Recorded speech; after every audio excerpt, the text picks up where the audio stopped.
Mercredi 16 janvier 2019, mesdames, messieurs, bonsoir. Bienvenue à toutes et à tous dans cette édition d'information sur la télévision Labari. L'unité spéciale de la gendarmerie nationale du Niger en charge de la lutte contre le terrorisme est opérationnelle. Il se nomme Groupe d'action rapide et de surveillance et d'intervention, GARSI en abrégé. Son opérationnalisation a été possible avec le soutien de l'Union européenne au Niger. Les éléments qui composent cette unité ont officiellement été présentés ce matin au cours d'une cérémonie qui s'est déroulée au sein de l'École nationale de la gendarmerie, nous rapportent nos reporters Ibrahim Abdou et Hassan Saleh Mustafa. Cette unité de la gendarmerie nationale est composée de 134 éléments spécialisés dans la lutte contre le terrorisme, la criminalité et la surveillance des frontières. La cérémonie de ce matin consacre ainsi l'affaire de plusieurs mois de formation ici au Niger et en Espagne à la grande satisfaction des responsables de la gendarmerie nationale. Composée de 8 officiers, 13 sous-officiers et 113 gendarmes, le personnel a suivi des formations pointues dans plusieurs domaines, notamment les techniques opérationnelles, la technique d'intervention professionnelle, la police judiciaire, le renseignement, la protection de l'environnement ainsi que la sauvegarde du patrimoine culturel. Les pays du G5 Sahel ont lancé l'idée de la création de cette force en mars 2016. Il y a 3 ans donc de cela, et ici au Niger, elle a vu le jour en février 2018. Le projet est mis en œuvre avec l'appui de l'Union européenne.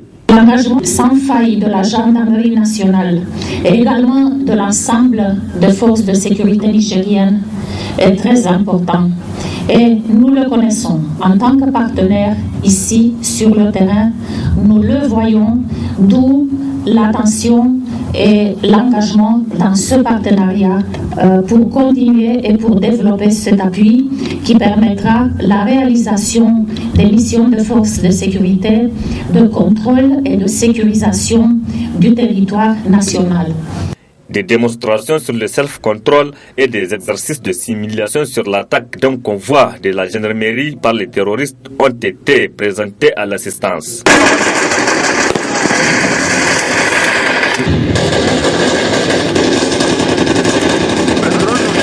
Cette unité spécialisée de la gendarmerie viendra apporter un plus dans la guerre contre le groupe terroriste que mènent les forces de défense et de sécurité. Le ministre de la Défense se réjouit. Cette volonté des autorités en charge des secteurs de la défense et de la sécurité sera mise en œuvre avec l'aide nécessaire de l'Union européenne à travers les gendarmeries espagnoles, françaises, italiennes et portugaises. Aujourd'hui, nous nous réunissons ici pour constater avec bonheur l'opérationnalité de cette structure formée et équipée par nos partenaires européens. Vous ne le savez que de trop. Nos pays font face à des graves menaces terroristes jamais connues de toute leur histoire. Et nous devons en imaginer les réponses. Il n'y a pas de recette encore dans le domaine. Nos pays sont en train de les inventer. Nous devons réussir. Nous le devons à tous nos soldats tombés sur le champ d'honneur. Plus de 5,8 millions d'euros ont été injectés dans la mise en place de cette unité, dont 3 millions d'euros pour le matériel composé des véhicules 4x4, des motos, des camions-citernes, des cuisinières mobiles, des blindés, bref, tout ce qui permettrait à cette force d'être autonome sur le terrain. Lutte contre le terrorisme, toujours, vous le savez peut-être déjà, du fait des multiples attaques terroristes dans la région de Tillabéri, le gouvernement nigérien a décidé de mettre sous état d'urgence plusieurs départements de cette région. Le département de Terra en fait partie. Une équipe de la télévision Labari était récemment dans la localité de Terra. Je vous propose à cet effet de suivre le reportage sur comment les populations vivent cette situation d'état d'urgence. L'équipe est composée de Halid Bourema et Ismaël Moumouni. Sécuriser la population compte tenu de l'insécurité résiduelle qui prévaut dans la zone, ce qui a poussé les autorités à décréter l'état d'urgence dans la région de Tillabéri. Décision saluée par certains habitants de Terra. Pour permettre aux forces de défense et de sécurité de faire leur travail, vraiment il faut cet état d'urgence-là. Pour moi, vraiment l'état d'urgence est une bonne chose. Ça permet aux forces de défense et de sécurité de faire leur travail. Pour moi, En tant que Nigérien, je ne vois pas un problème. Je demande à la population d'être patient. Vraiment, il faut respecter les heures que les autorités ont décrétées. On ne peut pas faire le sommet sans casser les œufs. Hein, c'est comme ça. Du moment qu'il y a l'état d'urgence, il y a d'autres qui disent que ça, c'est pas bon. Et d'autres vont dire que c'est bon. Donc c'est comme ça. Néanmoins, la plupart des habitants de ce département voient leurs activités, surtout économiques, au ralenti du fait de l'arrêt de leur mobilité à partir de 22h. L'état d'urgence, c'est quelque chose qui bloque les gens de faire leur va-et-vient. À Terra, même le jour du marché, les gens ne viennent pas comme ça se doit, à cause de l'insécurité. Quand les gens viennent, ils se précipitent pour finir leur business et rentrer à la maison. Muna ganin matsala, gaskiyan Allah, tunda matsalar da muka gani yanzu abun duk ya kai kakani kai. L'état d'urgence n'est pas un mal en soi, mais vraiment ça bloque énormément nos activités économiques. Notre marché est le second marché de la région de Tillabéri. Les gens viennent du Mali, du Burkina. Maintenant avec l'état d'urgence, les gens se font rares, ce qui porte un coup dur sur notre activité commerciale. Kuma ka koma ka tafi kuma wurin aikinka nan da nan ake marece ya kai harka ta rikice mu nan mu wagga doka da an kasa cikin daurin kai na an ka samu. Face à cette situation, la population de Tira lance ce cri de cœur. Pour l'avancement de tout le monde, vraiment l'état d'urgence, s'ils peuvent enlever ça, non qu'à enlever ça. Et si vraiment ils peuvent augmenter dans les heures, voire minuit, et 1 heure, même s'ils disent que n'importe qui, à partir de 1 heure, on te prend, c'est fini pour toi. On te met une arme sur toi ou même quoi. Là, on est d'accord. Cikin daurin kanga wanda an ka samu ko karhe 12 na ko karhe 1 na an ka kai mu cikin wanga lokaci na dare. Les gens affluent de partout pour se rendre dans notre marché hebdomadaire. Mais avec l'état d'urgence, les gens sont obligés de quitter tôt, compte tenu de l'interdiction de circuler pour les engins roulants à partir de 21h et à pied à 22h. À cet effet, on invite les autorités à revoir ces heures pour nous permettre de mieux mener nos activités.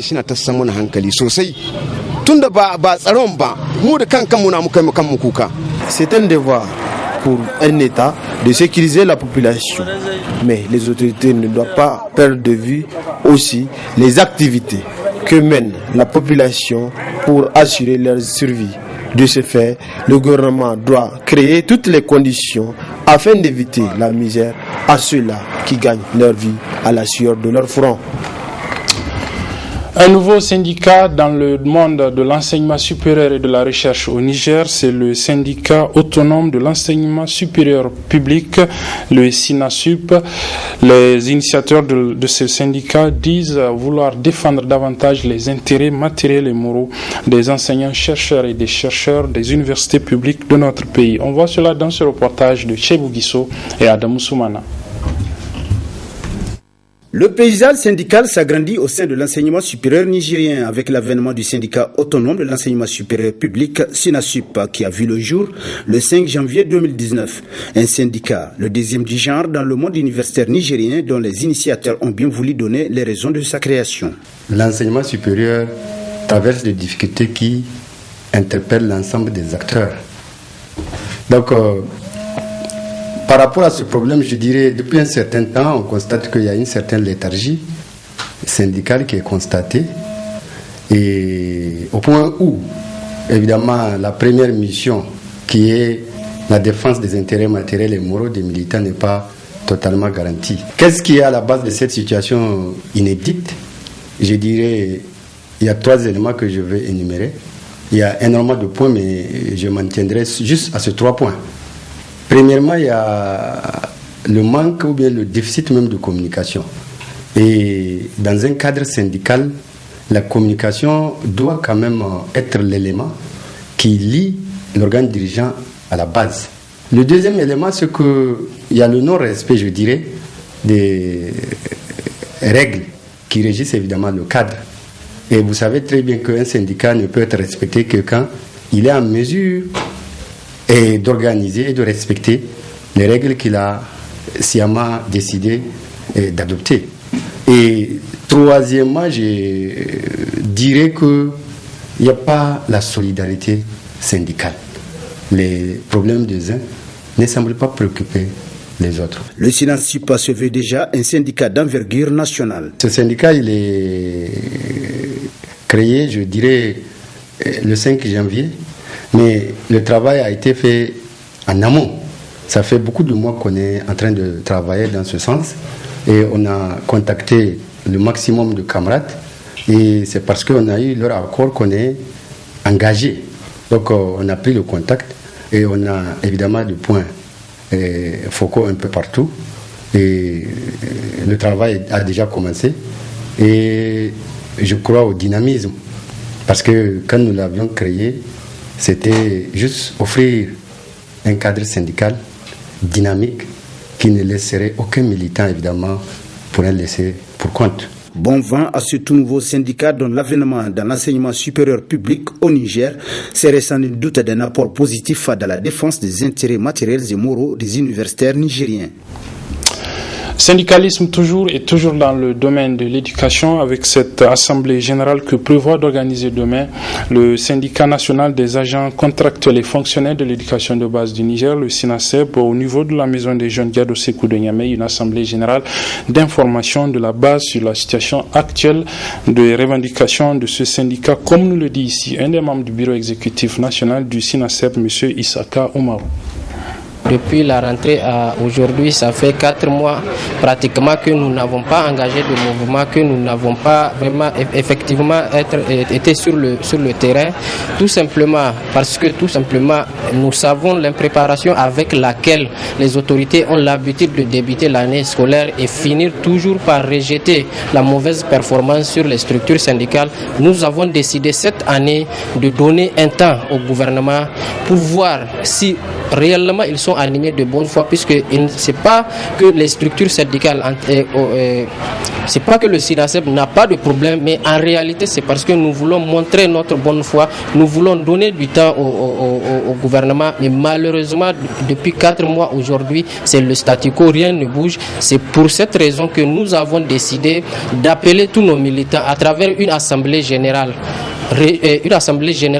qui sera organisée demain jeudi 17 à partir de 8h à Diado Sékou, assemblée générale au cours de laquelle nous allons discuter avec nos camarades pour qu'ensemble nous décidions de la conduite à tenir pour les jours à venir, puisqu'il faut reconnaître que le temps mort que le SYNASEP a donné au gouvernement, ce n'est pas une faiblesse, c'est juste un repli tactique, mais nous avons constaté effectivement que le gouvernement n'a pas su profiter de ce temps mort pour régler les différents points qui ont déjà fait l'objet d'engagement de la part des autorités.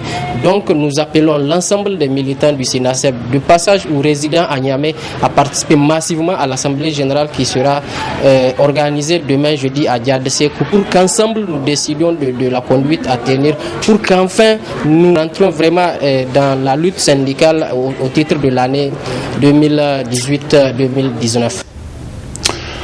Une campagne de pose de prothèses de la hanche et des genoux a pris fin à l'hôpital général de référence de Niamey. Elle a concerné au total 41 patients. Tous ont été opérés avec succès par une équipe de médecins indiens et nigériens. Aboubakar Souley et Harriet Sala pour les détails. Après plusieurs années de souffrance dues aux douleurs articulaires au niveau de la hanche et du genou, les patients sont aujourd'hui soulagés grâce à une campagne de la pose totale des prothèses de la hanche et du genou menée par une équipe conjointe nigéro-indienne durant 10 jours à l'hôpital général de référence. C'est une quarantaine de patients qui ont bénéficié de cette opération. C'est un véritable plaisir pour nous, en tout cas, de voir la qualité de travail qu'ils ont eu à abattre. Nous avons visité en tout cas tous les malades et vraiment durant leur séjour, c'est près de 41 personnes ou 41 patients, hommes et femmes, qui ont été opérés.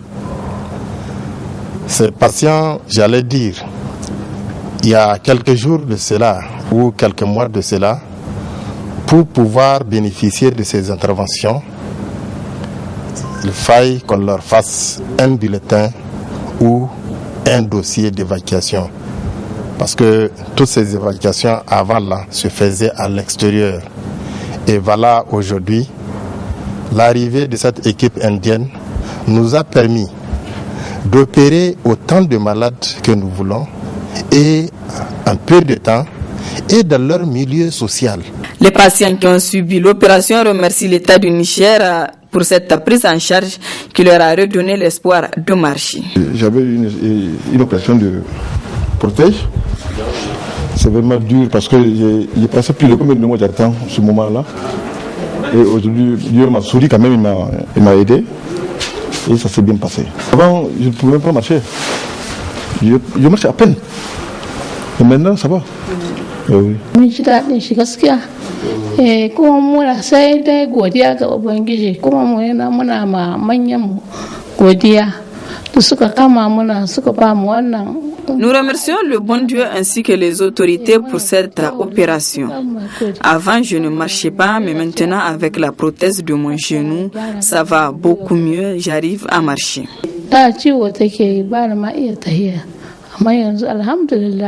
Le chirurgien orthopédiste explique pourquoi et comment se fait la pose de la prothèse. Les prothèses sont essentiellement posées chez des malades souffrant en fait de coxarthrose, c'est-à-dire un vieillissement soit naturel ou même pathologique des surfaces articulaires de la hanche, ou un patient qui a une altération physiologique ou même pathologique des surfaces articulaires des genoux.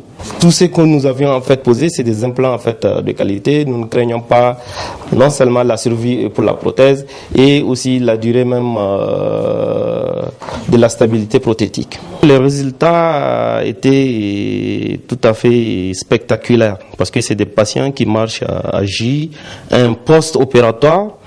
Ils se mettent en charge, ils commencent à déambuler déjà, à agir un post-opératoire. Donc nous ne pourrons dire que c'est un résultat quand même satisfaisant. Cette campagne de la pose totale des prothèses de la hanche et du genou à l'hôpital général de référence s'est bien passée où aucun de ces 41 patients ne souffre d'une quelconque complication post-opératoire. Mieux, la durée de stabilité de toutes les prothèses de ces patients est de 25 ans. Et puis vous le savez peut-être, depuis hier, l'actualité sur le continent est dominée par la décision de la Cour pénale internationale d'acquitter totalement l'ancien président ivoirien Laurent Gbagbo et Charles Blé Goudé de toutes les charges qui sont retenues contre eux après la crise post-électorale de 2010-2011. Une décision qui a été confirmée ce matin après que le procureur de la Cour, auprès de la Cour d'appel, ait fait appel de cette décision rendue hier par les juges de la Cour pénale internationale. Ce matin, une équipe de la télévision Labari a recueilli les impressions de quelques Ivoiriens résidant ici à Niamey. Je vous propose de les suivre. En tant qu'Ivoirien, je l'accueille avec vraiment une grande joie, étant donné que depuis 2010, notre pays est fractionné vraiment dans son fond intérieur. Et qu'il fallait quand même un grand geste, effectivement, pour que les Ivoiriens se rassemblent encore. Et donc, je prends cette nouvelle avec une grande joie. Et je crois aussi que vraiment nos compatriotes de là-bas aussi, nos pays aussi, ont effectivement la même joie aussi. Nous pensons qu'il y a d'abord la justice qui est là. Elle a sa façon de procéder. Elle a ses règles aussi, ses procédures. Donc, on attend juste qu'effectivement la justice aille à son terme. Mais vraiment, dans tous les cas, nous sommes vraiment contents effectivement de cette nouvelle. Je pense que c'est une bonne nouvelle pour la paix et la cohésion. On espère que cette nouvelle va renforcer la paix entre les Ivoiriens et que les Ivoiriens du Nord, du Sud, du Centre comme de l'Est, tous pourront se réunir pour pouvoir aller ensemble vers cette paix que nous espérons tous. Félicitations, puisque depuis longtemps, nous tous, en tant qu'Ivoiriens dans le cœur, nous œuvrons pour la réconciliation. Donc, une fois qu'un fils ivoirien qui a été déporté dans un autre pays, qui a été hier acquitté des crimes supposés, donc nous sommes tous heureux. Nous l'avons accueilli avec joie. La première des choses, c'est la réconciliation que nous recherchons dans le pays. Voilà. Et pour qu'il y ait la réconciliation, il faudrait que nous soyons tous libres. Et c'est dans ce sens-là que j'ai vraiment été heureux d'accueillir cette nouvelle. Qu'ils fassent tout ce qu'ils veulent là-bas, mais l'essentiel c'est de faire en sorte que notre ancien président retrouve son pays et puis que tous les fils du pays puissent communier ensemble comme au temps d'Oufoué, le premier président ivoirien. Pour refermer ce journal, nous vous proposons une partie magazine. Elle est consacrée à un entretien qu'a accordé le coordinateur du FRDDR de la région de Niamey, Soumana Sanda, à la télévision Labari. Il s'agit dans cet entretien pour Soumana Sanda de dresser un bilan sur le plan politique de l'année 2018 qui s'est achevée pour l'opposition de façon générale, mais aussi pour sa formation politique, le Modène FA Lumana Africa. Suivez donc l'entretien qu'a accordé Soumana Sanda à la télévision Labari. Très bonne réception et bonne suite de nos programmes. Je peux dire que tous les Nigériens aujourd'hui s'accordent à reconnaître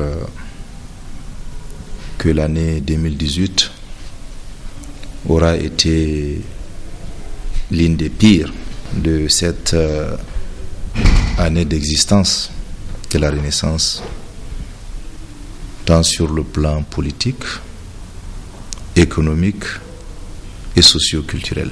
Nous avons tous observé que l'année 2018 a consacré davantage la baisse drastique du pouvoir d'achat des Nigériens. L'année 2018 aura été l'année au cours de laquelle l'insécurité dans nos villes et nos campagnes a atteint son paroxysme. L'année 2018 a été cette année au cours de laquelle le déficit démocratique a continué de plus belle son ascension. L'année 2018 aura également été l'année au cours de laquelle la division entre les fils et les filles du Niger se creusait davantage du fait justement du comportement de nos dirigeants. Donc on peut dire que globalement, l'année 2018 a été une année d'enfer pour les populations nigériennes. La croissance qu'on claironne de manière pompeuse aujourd'hui, du point de vue des Nigériens, n'a aucun sens dans la mesure où personne n'en voit l'impact dans le vécu des populations. Aujourd'hui, l'inaccessibilité des masses laborieuses aux services sociaux de base est une réalité dans ce pays. Aujourd'hui, l'injustice, l'impunité également sont des réalités dans notre pays où, pour la même faute, si faute il y a, quelqu'un peut être effectivement appelé à donner des comptes, à rendre des comptes, d'autres s'en tirent de manière impunie. Donc je pense que tous ces fossés que les dirigeants de la Renaissance ont créés entre eux et le peuple nigérien, toute cette division qu'ils ont organisée au sein de nos laborieuses populations, qui nous ramène chaque fois à notre statut de dernier de la planète du point de vue de l'indice de développement humain. Donc aujourd'hui, nous ne sommes pas fiers de ce que la gouvernance de la Renaissance a fait de notre pays. Nous ne sommes pas fiers aujourd'hui du statut qui est le nôtre, parce que tout simplement, la classe dirigeante au pouvoir a décidé, n'est-ce pas, de se maintenir à travers justement toutes ces subterfuges qui sont de nature à saper les fondements même de la République. Donc, 2018 a été une année triste, une année au cours de laquelle vous avez vu que, conformément à leur agenda de tous les jours, conformément à leurs habitudes, les tenants du pouvoir ont voulu berner la communauté internationale et aussi nos concitoyens nigériens à travers ce simulacre de dialogue relativement au code électoral et au règlement intérieur du CNDP. Nous avons tous observé que malgré que ce soit eux qui aient fait le premier pas pour demander à l'opposition politique de revenir à la table des négociations dans l'espoir d'aboutir à une CENI consensuelle, dans l'espoir de parvenir à des lois électorales acceptées par tous. Donc c'est eux-mêmes, en même temps qu'ils faisaient cette proposition de la main gauche, en faisaient une autre de la main droite. Donc du coup, de manière délibérée, le dialogue politique est gelé, une fois de plus. Du coup, une CENI rose continue de manière tout à fait inappropriée et illégale à travailler à l'organisation d'élections qui sont censées concerner l'ensemble de nos concitoyens. Donc je pense que de ce point de vue politique, on peut, sans risque de se tromper, dire que les tenants du pouvoir sont en train de jouer le rôle dans lequel ils excellent le plus, à savoir la pyromanie. Je dois, de ce point de vue, saluer la vigilance et la détermination des Nigériens de tous horizons qui, comme un seul homme, décident de faire barrage à cette tentative d'instaurer la pensée unique dans notre pays, cette tentative d'organiser des élections tropicalisées, cette tentative d'organiser des élections volées à l'avance. Et je pense que c'est cela qui a été la réponse mémorable de l'opposition politique à travers le FRDDR le 11 novembre passé à travers le grand rassemblement que nous avons organisé et qui était, disons, un message fort que nous avons voulu envoyer au pouvoir pour lui dire de ne pas penser qu'il pourrait de manière tout à fait à l'aise organiser tout ce que je viens de décrire plus haut,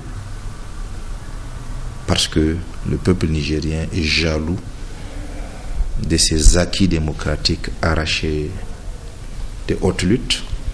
Le peuple nigérien est déterminé à procéder aux changements nécessaires pour que nous puissions abandonner cette place de dernier. Le peuple nigérien est déterminé à créer les conditions pour que les élections à venir soient des élections propres, des élections transparentes, des élections inclusives,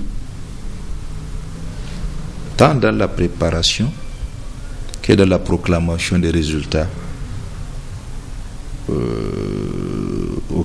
par rapport auxquels en tout cas les Nigériens sont engagés à veiller à ce que la vérité des urnes, le moment venu, soit respectée.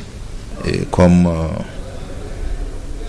beau présage nous avons observé l'alternance qui s'est opérée en République démocratique du Congo, ou contre toute attente, parce que les populations ont su créer de manière efficace le rapport de force sur le terrain, que l'opposition puisse accéder à la magistrature suprême dans ce pays.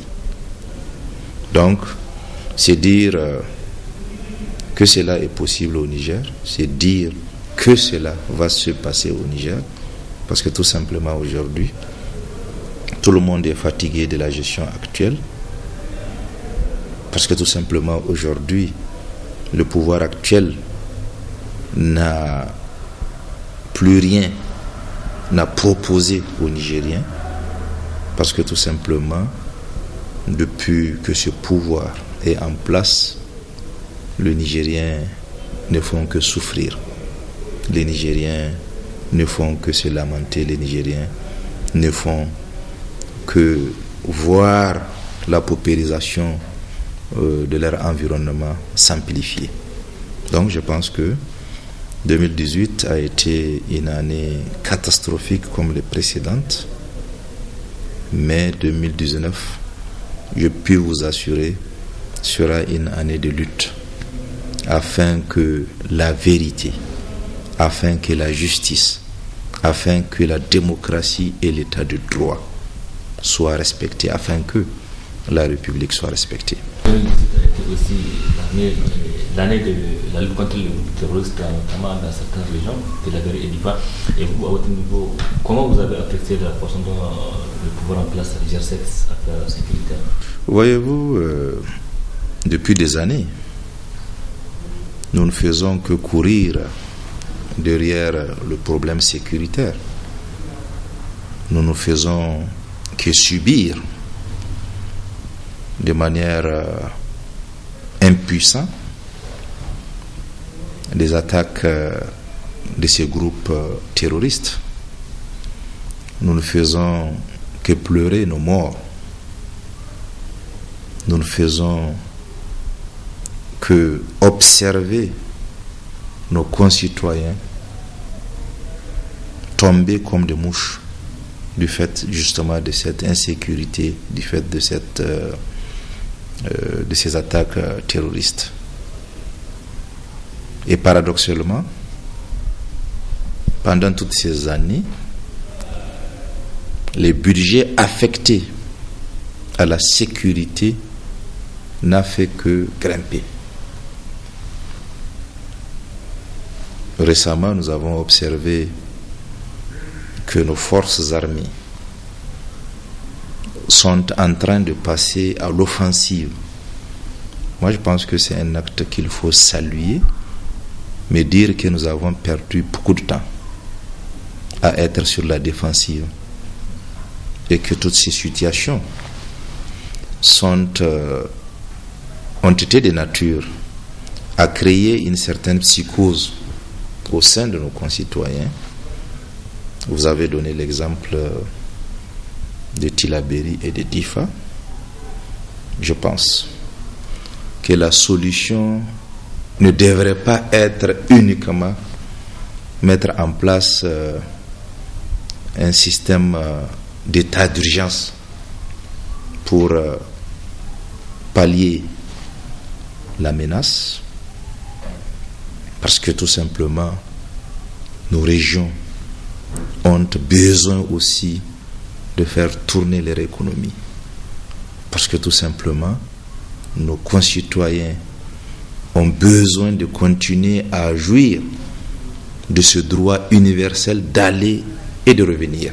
Et dans un état de droit, effectivement, ces mesures d'exception, quand on use et abuse, donc pose problème. Donc c'est pourquoi moi je pense que c'est de manière structurelle qu'il faut régler la question. Je pense que c'est vraiment faire en sorte que tous ces moyens contenus dans les différents budgets passés puissent véritablement servir à assurer la sécurité de nos concitoyens et la sécurité de notre territoire. Mais le discours officiel, de mon point de vue, n'est pas de nature à rassurer nos concitoyens. Quand chaque fois on dit que la situation est sous contrôle, peut-être, pour nous qui sommes ici, à Niamey, mais ceux qui vivent au quotidien ces situations d'insécurité, je pense qu'ils ne peuvent pas avoir la même lecture que le décideur qui chaque fois nous rabâche les oreilles avec ce slogan creux.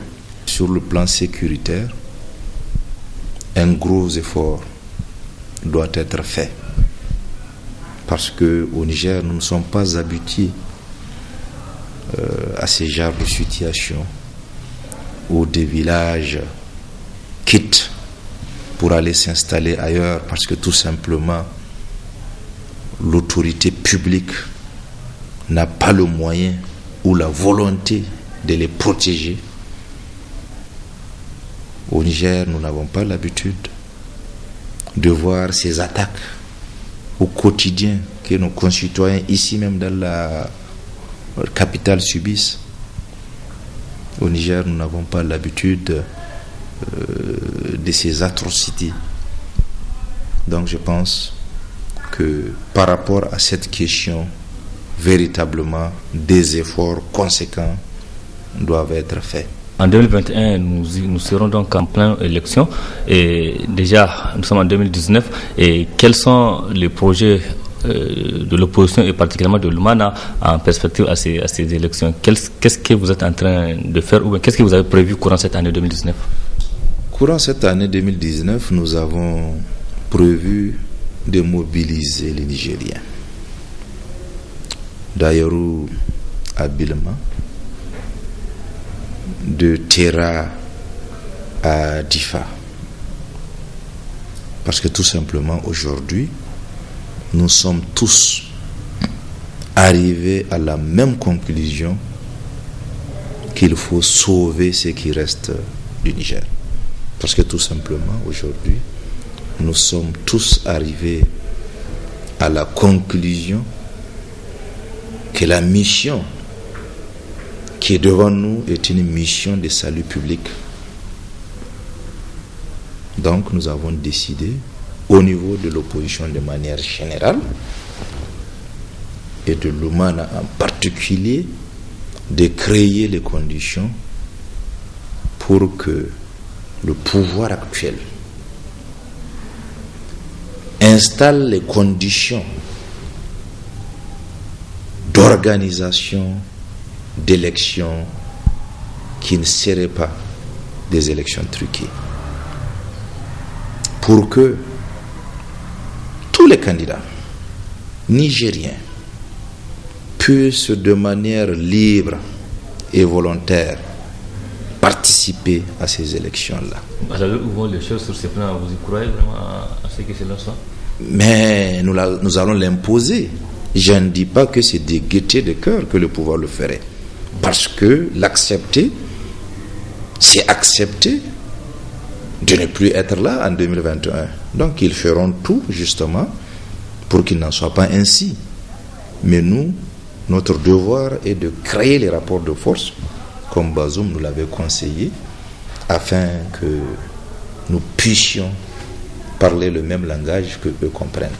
Donc, c'est ça qui va être, disons, le fil conducteur des actions, des activités de l'opposition politique en 2019.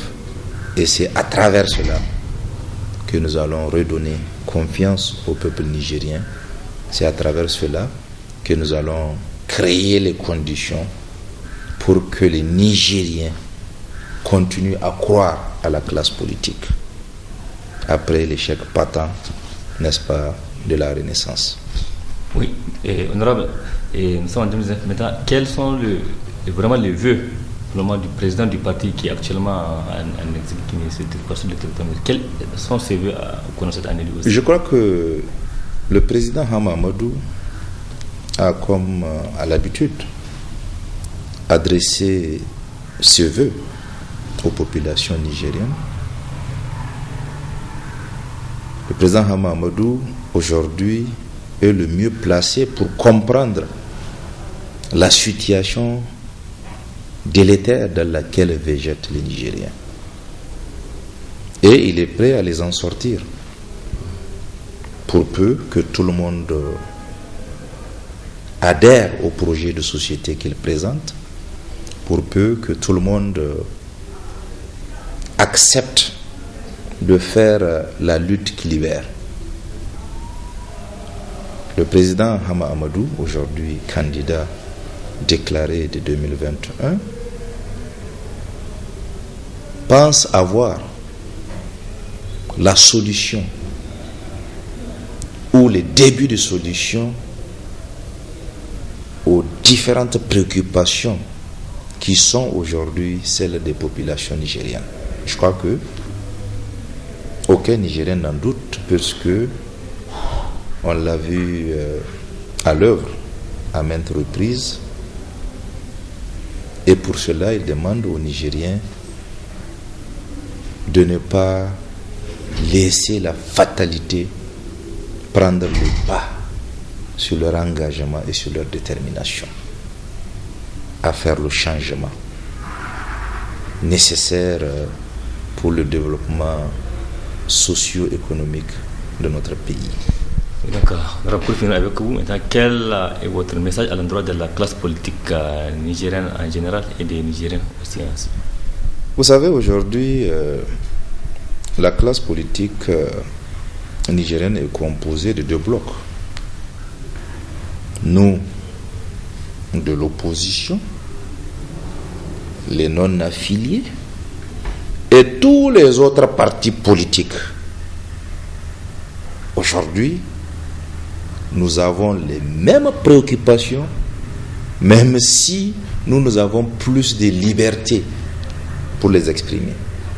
Donc la première catégorie de la classe politique est constituée par ceux-là que je viens d'indiquer. L'autre catégorie est composée uniquement du PNDS Tarayya, qui aujourd'hui cherche par tous les moyens à s'incruster au pouvoir en dépit de son impopularité jamais égalée dans l'histoire politique du Niger, en dépit de l'échec de sa gouvernance, en dépit de tout le mal fait au peuple nigérien. Donc, il s'agit de ces deux blocs. Et je pense, je sais que le grand bloc composé de tous les partis politiques du Niger qui ont certainement besoin de continuer à exister en tant que parti politique, que ce bloc fera le moment venu le nécessaire pour que le PNDS Tarayya ne puisse pas continuer à sévir comme il est en train de le faire actuellement. La classe politique aujourd'hui a l'impérieux devoir de redorer son blason, de mener la lutte résolue qui libère, de faire en sorte que tout ce à quoi nous assistons de manière impuissante puisse s'arrêter.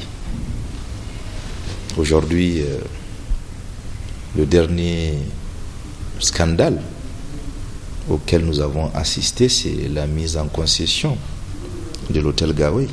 Vous ne pouvez pas prendre un seul parti politique en aparté qui va apprécier positivement la façon dont ce joyau, cet élément de notre souveraineté, soit mis en concession. Et ce n'est pas ça le plus grave. le plus grave, c'est que c'est vrai, aujourd'hui, on présente un groupe indien, mais c'est les ramifications qui soutiennent ces groupes, c'est ça qui est inquiétant. Et c'est par rapport à cela que tout acteur politique, tout Nigérien doit se lever.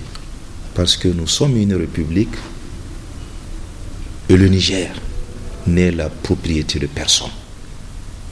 Donc faisons attention à où la renaissance est en train de conduire notre pays. Et je pense qu'aujourd'hui, toute la classe politique est consciente de cet état de fait.